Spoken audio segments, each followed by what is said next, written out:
تدر المصائب والمشاكل على الأمة الإسلامية، وهي ليست خافية على من له أدنى بصيرة بالظروف المعقدة التي أصيب بها المسلمون.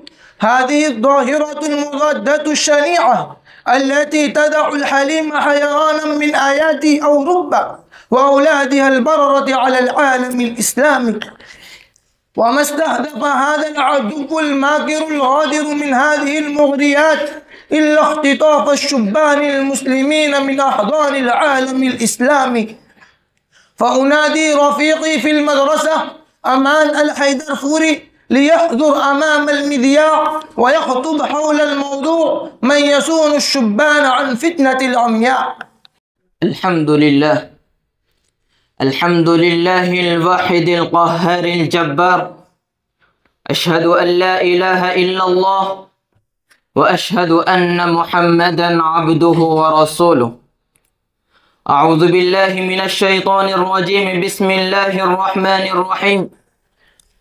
إنهم فتية آمنوا بربهم وزدناهم هدى. وبشر النبي صلى الله عليه وسلم بذل عرش الرحمن يوم لا ظل إلا ظله، فقال: شاب نشأ في عبادة الله تعالى. وقال الشاعر العربي: إذا القوم قالوا من فتى قلت أنني عنيت ولم أكسل ولم أتبلد، ولست بحلال اطلاع مخافة، ولكن متى يسترفد القوم أرفدي. يا أيها الأحبة، موضوعي المحدد: من يصون الشبان عن الفتنة العمياء. يا زملائي في الجامعة، هذا معلوم لديكم أن الشبان محبوب لدى الله عز وجل، محبوب لدى رسوله الأكرم، محبوب لدى العلماء والمحققين، محبوب لدى المجتمع البشري، محبوب لدى كل من يعرف حقيقته وأهميته وشجاعته وبسالته. أحبائي، لماذا هذه المحبوبية؟ لماذا هذا المقام الأبجل الأفضل؟ نعم، إن الشبان ومن نهج منهجهم هم الذين غيروا مجرى التاريخ، هم الذين يخرجون من عبادة العباد إلى عبادة الله وحده، ومن ضيق الدنيا إلى سعتها، ومن جور الأديان إلى عدل الإسلام. هم الذين يثبتون ثبات الجبال الراسيات أمام كل جور وظلم، أمام كل فساد وخراب، أمام كل شر وبغي.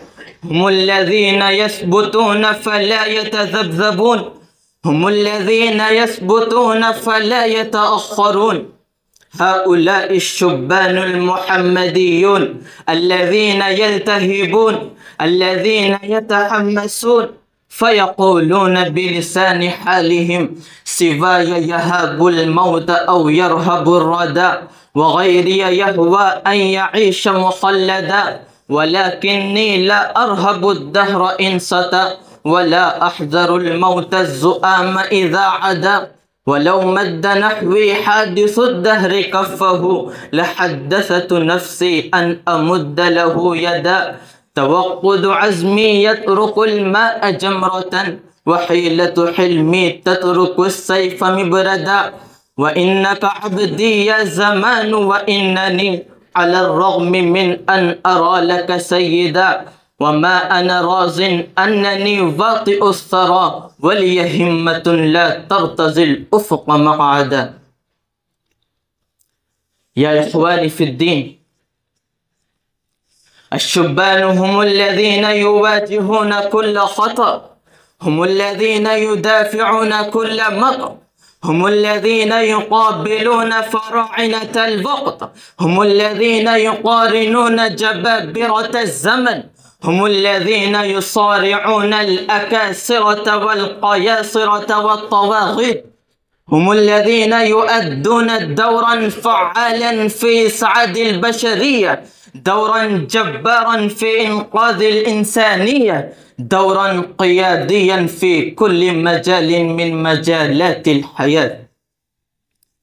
يا زملائي، من هو الذي لا يعلم أن أصحاب الكهف إنهم كانوا فتية وشبانا؟ علي بن أبي طالب كان شابا، فاتح الهند محمد بن قاسم كان شابا. إنهم ومن سلك مسلكهم أرخوا تاريخا مجيدا عجيبا غريبا. والله ألف مرات والله إنهم عصارة القوم ورأس مال الأمة، وحق لهم أن يقولوا سيذكرني قومي إذا جد جدهم، سيذكرني قومي إذا جد جدهم. وفي الليلة الظلماء يفتقد البدر، ونحن أناس لا توسط بيننا، لنستدر دون العالمين أو القبر. أعز بني الدنيا وأعلى ذوي العلا، وأكرم من فوق التراب ولا فخر. لكن يا أسفا ويا حسرة على شبان العصر الراهن وشبان الجيل الجديد الذين نسوا تاريخهم المجيد، الذين نسوا أسلافهم الغر الميامين، الذين نسوا هدفهم الأصيل، الذين نسوا كل ما لديهم من الكرامة والشرف، كل ما لديهم من العزة والرفعة، كل ما لديهم من المغامرة والمخاطرة. إنهم نسوا أنفسهم وفتوتهم الغالية، فاستحوذ عليهم الشيطان وذهب بهم كل مذهب من الشيطنة والمخبثة، كل مذهب من الفساد والهلاك، كل مذهب من الانهيار الخلقي والاضطراب النفساني. فجاء الجوال وهو أخو الدجال.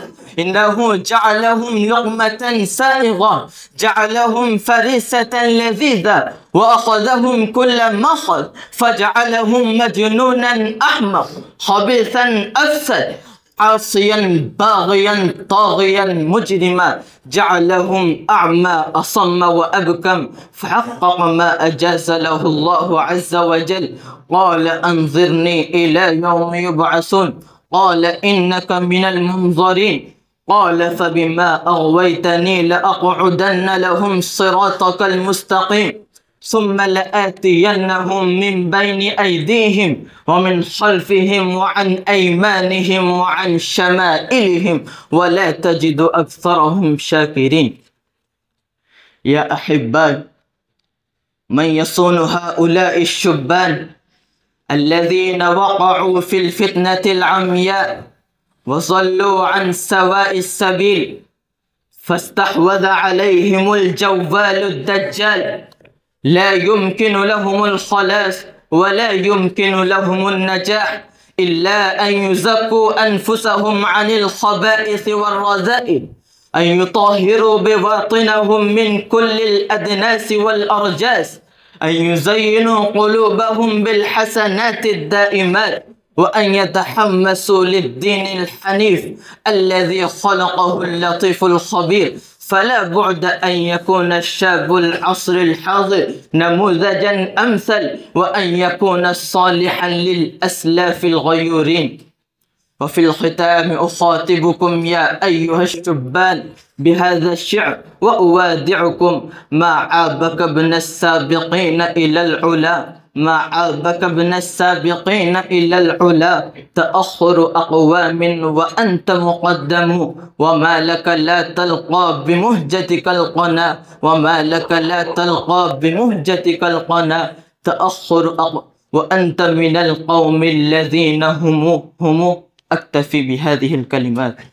ما شاء الله، بارك الله، زادك الله صلاحا وعلما.